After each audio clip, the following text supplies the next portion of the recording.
Existe um aprendizado sobre emoções que é básico, fundamental, praticamente um pilar para muitos outros aprendizados socioemocionais. E ele pode ser explorado em quase todos os momentos formativos de educação socioemocional. Aulas, formações, rotinas escolares e etc. E com qualquer público. A gente costuma subestimar um pouco a potência que esse aprendizado específico tem na relação com as nossas emoções. Então hoje a gente vai falar sobre ela, a consciência emocional. Bora conversar sobre isso? E aí, pessoa? Que bom ver você por aqui em mais um vídeo do Emocionate. Eu sou Tayane, trabalho com educação socioemocional desde 2016 e esse canal é para quem trabalha ou quer entender esse tema com mais profundidade. Aproveita que a gente ainda está aqui no começo, já se inscreve aqui no canal rapidinho, porque isso ajuda demais a divulgar o conteúdo para mais gente interessada e para você também. Até o final desse vídeo eu quero que a gente entenda por que reconhecer e nomear emoções é provavelmente uma das habilidades socioemocionais mais transversais que existem. Você vai encontrar ela em quase todos os projetos e ações de educação socioemocional, além dela ser um pilar, um fundamento para vários outros aprendizados. A gente vai ver também aqui no vídeo o que já existe de evidências sobre a consciência emocional e vamos conhecer algumas práticas simples que cabem numa formação, numa aula, em rotinas em geral e que a literatura já descreve como pertinentes para fortalecer essa habilidade. Então hoje a gente vai falar sobre teoria e sobre prática. Vamos começar por uma cena que provavelmente você que trabalha com educação socioemocional já viveu em algum momento. Você pergunta para uma criança, para um adolescente, às vezes até para um adulto, não é incomum em uma formação, como é que você está se sentindo? E a resposta muitas vezes que chega pra gente é: eu tô bem. Ou então, tô mal. Ou tô cansada, tô estressado. Ou até aquele clássico: eu não sei, eu não faço ideia. Tem muita gente que ouve essas respostas e acha que a pessoa não quer falar. E às vezes é isso mesmo, ela não quer falar. Mas em muitas outras não é falta de vontade, é falta de vocabulário. A pessoa ela não tem palavras para descrever, para nomear ou mesmo para diferenciar o que é que está acontecendo ali dentro dela. Porque por incrível que pareça, a gente aprende a fazer isso. Essa é uma capacidade que se desenvolve e se refina ao longo da nossa vida. Ela não vem pronta ali da fábrica. Então, na prática, quando você diz que você está estressada, por exemplo, pode ser ansiedade por uma cobrança, pode ser sobrecarga por excesso de trabalho, pode ser raiva por conta de uma situação que aconteceu, pode ser medo de não dar conta de uma determinada demanda. E em cada uma dessas situações, em cada uma dessas emoções, a gente vai ter uma postura, uma resposta diferente para responder a essas situações. Se eu não consigo localizar isso, nomear isso de alguma forma dentro desse cenário, dentro de um contexto específico que eu estou vivendo, eu acabo limitando a minha capacidade de agir sobre aquela emoção ou sobre aquela situação com maior qualidade. Então, reconhecer e nomear as emoções que a gente sente é extremamente importante. Inclusive, é uma habilidade que traz uma série de consequências. O psicólogo Mark Brackett, que é diretor do Centro de Inteligência Emocional de Yale, no livro Permissão para Sentir, mostra alguns estudos que já associam a capacidade de reconhecer e nomear uma emoção como influenciadora do processo de regulação emocional. Ele chega inclusive a afirmar que só o fato de dar um nome para a nossa experiência, um nome para a nossa emoção, já pode ajudar na própria regulação, ou seja, já pode alterar de alguma forma o nosso estado emocional. A Susan Davey, que é uma psicóloga que também trabalha nessa área, e a gente vai falar um pouquinho mais sobre ela hoje aqui, ela também coloca que dar um nome para aquilo que a gente sente já pode potencialmente reduzir sentimentos de angústia e favorecer respostas mais flexíveis da nossa parte, além de facilitar a comunicação para a gente conseguir o apoio que muitas vezes a gente precisa em diferentes situações. Bem interessante, né?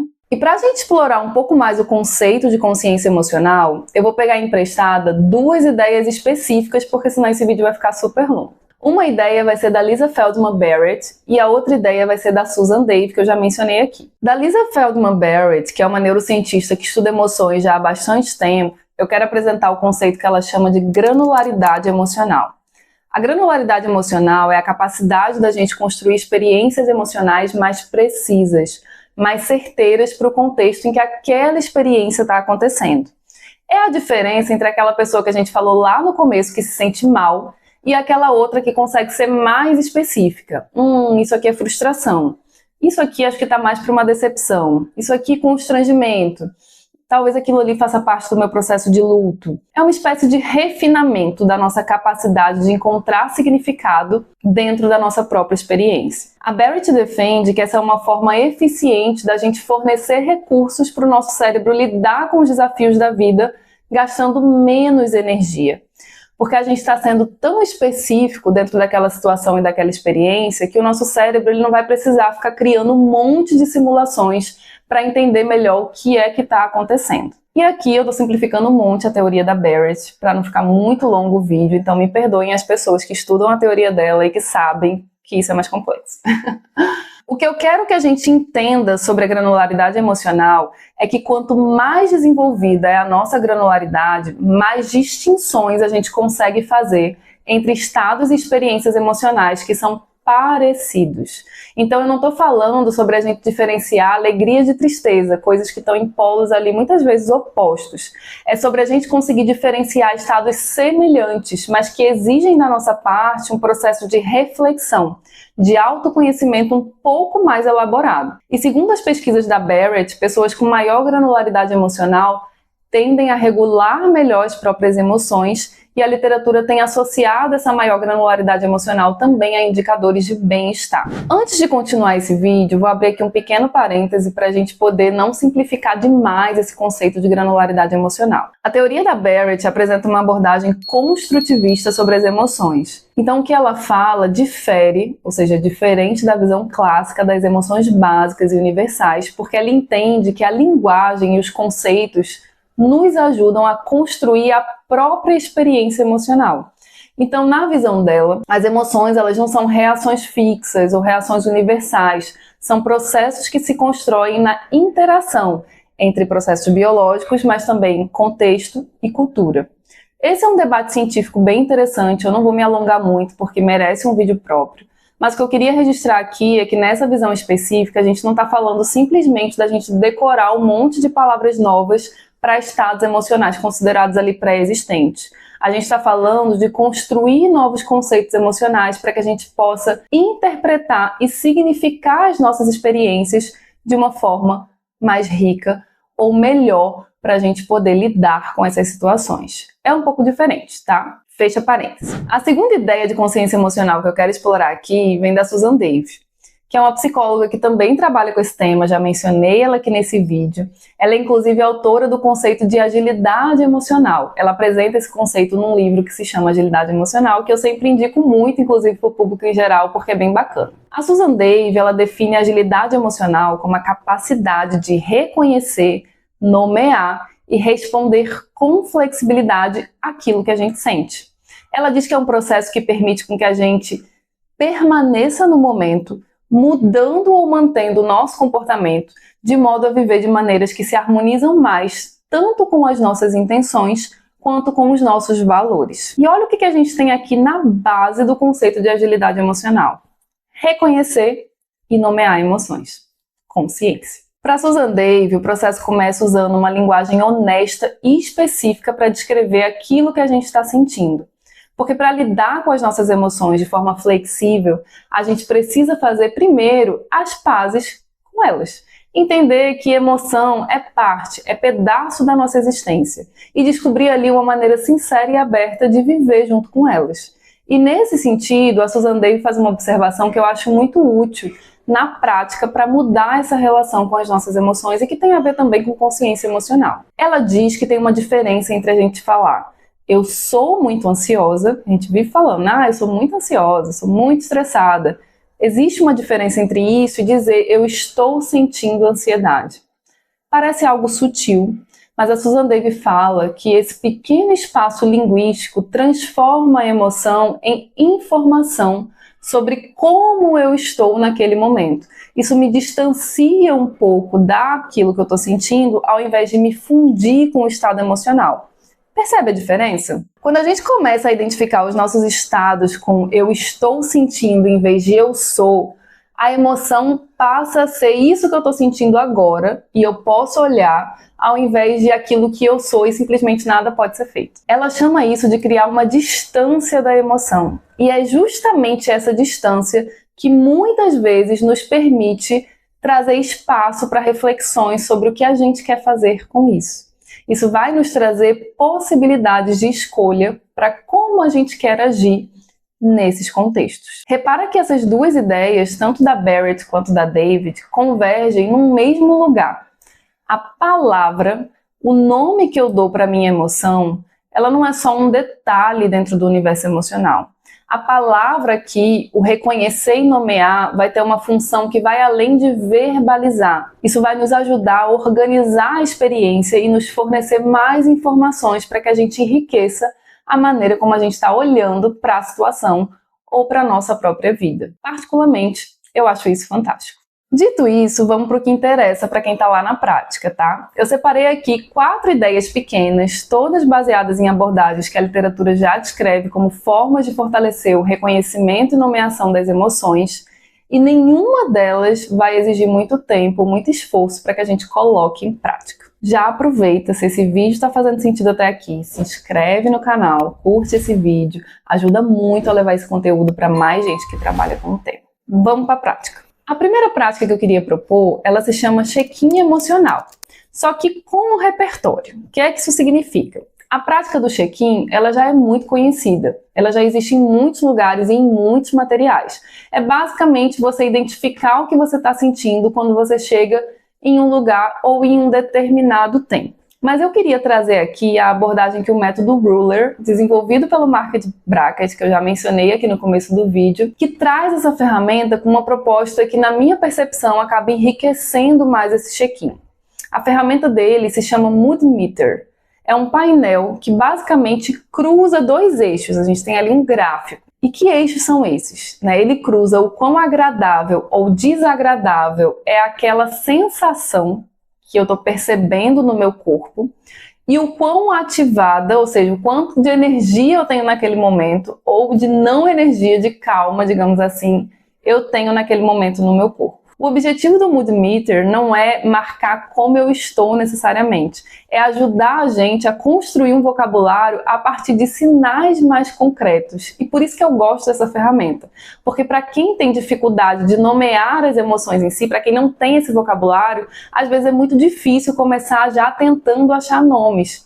E a ferramenta é muito legal porque ela te incentiva a perceber aspectos relacionados ao quão confortável ou não está o seu estado interno e o quanto de energia você tem naquele momento, se muito ou pouca. Então, se você sabe mais ou menos essas informações, você pode olhar lá no gráfico e encontrar talvez uma palavra que potencialmente pode corresponder ao seu estado interno. E aí, ao invés de "tô bem", você pode encontrar ali, eu acho que eu tô tranquila, tô esperançosa, não sei, orgulhosa. Isso pode contribuir para refinar a sua granularidade emocional. Não quer dizer que é categórico, né? Tá nesse nível de energia, tá nesse nível de conforto, então certamente o que eu estou sentindo é isso. É uma ferramenta que você pode usar para refletir. Será que eu estou orgulhosa? E aí você começa a pensar e elaborar a partir de sinais que são mais concretos. Eu acho que é bem bacana e pode ser bem explorado. A segunda prática que eu quero sugerir é pegar a palavra genérica que surgiu ali dentro do contexto de interação e expandir. Então, por exemplo, quando alguém diz "estou estressado" ou "estou mal", ao invés da gente simplesmente deixar aquilo passar e seguir, que pode inclusive ser uma postura, dependendo do seu objetivo, mas a gente está falando aqui de trabalhar a consciência emocional. Ao invés de simplesmente ouvir e seguir, você faz uma pergunta de expansão. Tá estressado? Estressado como? Mais para ansiedade, é sobrecarga, irritação, você expande dando possibilidades, opções. E isso conversa diretamente com a granularidade emocional da Barrett e com o rotular com especificidade que a Susan Dave propõe. Perceba que aqui você não está corrigindo a pessoa. Na verdade o que você está sentindo não é sobre isso. A ideia é ampliar o leque de palavras disponíveis para aquela pessoa, para que ela comece a tentar encaixar e perceber as nuances entre uma palavra e outra.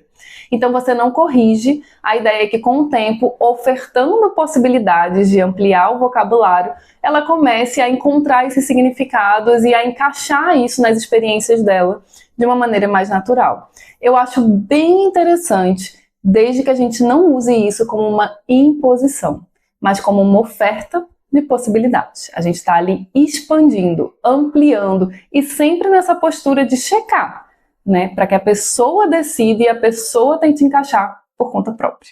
A terceira prática é a linguagem do eu estou sentindo. Esse vem direto da Susan Davis sobre essa ideia que ela trouxe da gente não fundir quem a gente é com o nosso estado emocional. Então é trabalhar um pouco nos meios de formação ou de interação, ao invés de eu sou muito ansiosa ou ele é muito chato, a gente começar a incentivar essa mudança de estrutura. Né? Ao invés de eu sou ansiosa, estou sentindo ansiedade agora. Né? Ao invés dele é muito chato, o que essa pessoa está fazendo agora é muito chato. Então eu estou sentindo irritação com essa situação específica, eu não sou uma pessoa irritada. Embora essa pareça uma mudança muito sutil, ela não é tão pequena, porque isso começa a criar aquela distância que a gente já comentou aqui. E a emoção, o adjetivo que a gente está dando, no caso lá do chato, por exemplo, passa a ser uma informação localizada dentro de um contexto, né? Passa a ser um dado para que a gente possa entender melhor o que é que está acontecendo dentro da gente e no nosso contexto. Então isso não é parte da sua identidade, isso não é parte necessariamente de quem você é como um bloco todo. Isso é parte de uma situação, isso é parte de uma experiência específica. Isso é bem legal da gente trabalhar e funciona com criança, com adolescente e até mesmo em formação com adulto. E a nossa quarta prática, a nossa última prática, é pensar em pequenas sementes de consciência emocional ao invés de pensar num grande projeto para poder falar sobre esse tema. Essa, na verdade, não é uma prática, tá? É mais um princípio do que necessariamente uma atividade. E esse princípio ele é baseado na ideia do EASL Lab, coordenado pela Stephanie Jones, lá em Harvard, que eu já comentei aqui em outros momentos, né? Eles têm um projeto chamado SL Kernels, que em português seria algo como sementes. Inclusive, eles têm até um projeto aqui no Brasil, uma adaptação desse projeto, que se chama Caroço Amazonas, né? As pessoas votaram nesse nome para poder colocar em prática. O que são esses caroços, essas sementes, né? São basicamente estratégias pequenas, de baixo custo, baixa carga, né? Que não precisam de muito esforço, que foram extraídas de diferentes programas de educação socioemocional. A lógica é bem simples, né? Que você não precisa de um currículo gigante para começar. Você pode, a partir de uma prática pequena, feita com regularidade, trabalhar aquele determinado aprendizado. Então, para reconhecer e nomear emoções, a gente poderia pegar lá nessas opções que eles têm de atividades, escolher uma atividade específica que estimule essa habilidade e começar a usar sistematicamente dentro da nossa rotina, dentro do nosso contexto. Não precisa necessariamente fazer um projeto enorme para começar a inserir isso. Ou você pode pegar um material que você já está construindo e inserir essas pequenas práticas ao longo das aulas e ao longo dos processos que você está propondo para que isso fique ali de maneira transversal. Repara que nenhuma dessas ideias é uma coisa muito grandiosa, né? Uma aula sobre emoção, um projeto específico. Todas essas são maneiras de inserir a prática dentro do que já acontece nos contextos. E é justamente isso que faz a habilidade de consciência emocional caber em quase tudo. Uma sinalização importante: você precisa construir esses momentos com intencionalidade. Lembra que a gente está falando de educação socioemocional. Mas perceba que a intencionalidade pedagógica aqui, ela não necessariamente significa uma robustez, né? Uma coisa muito grande. Percebe a diferença? E antes de acabar esse vídeo, eu quero registrar aqui 3 cuidados para que a gente não caia na cilada de achar que consciência emocional é uma coisa super milagrosa. Primeiro cuidado é saber que reconhecer e nomear as nossas emoções não substitui vínculo, interações ou mesmo contextos específicos. Reconhecer e nomear nossas emoções é um primeiro passo muito bacana, muito potente, mas é um primeiro passo. Então, uma pessoa, seja ela criança, jovem ou adulto, que está em um sofrimento real, não precisa só de mais uma palavra para mudar e transformar a vida dela.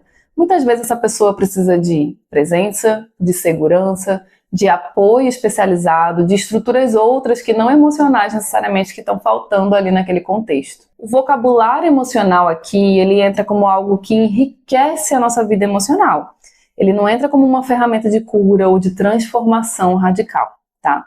Inclusive, falar sobre esse tema na educação socioemocional está sempre num terreno de prevenção.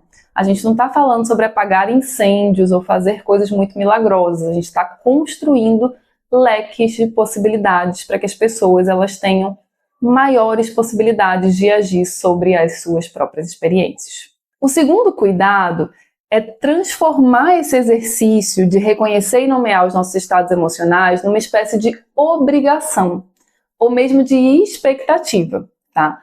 Obrigação como? Agora todo mundo tem que falar como é que está se sentindo. Não pode cruzar essa porta sem dizer como é que você está se sentindo. Isso pode virar, gente, um constrangimento, uma exposição, ou mesmo um maquiamento, porque se a pessoa tem que falar, se a pessoa é obrigada a participar, provavelmente ela não vai ser honesta e ela também não vai se empenhar em tentar refinar essa habilidade que ela tem.